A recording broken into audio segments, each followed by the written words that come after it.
guys, nagluto tayo ng sinigang na lechon. Ngayon, nakalimutan natin ng kangkong.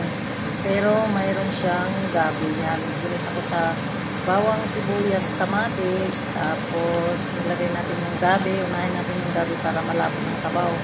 Tingnan niyo yan guys. So, malapot ng sabaw.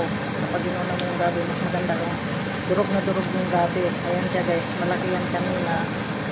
Pero dahil naluto na siya, unti-unting nalulusaw. Okay, so sarap na siya. Nakalimutan ko rin bumili ng kangkong, kaya okra, talong, gabi, yun lang ang sahog niya. Guys, nagluto kayo, gayahin nyo na lang guys. Ang lapot ng sabaw, sarap ito sa kanin. Try nga natin guys.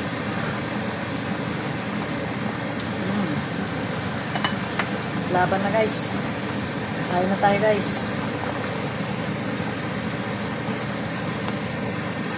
Ito na ang ating sinigang na lechon. Thanks for watching guys.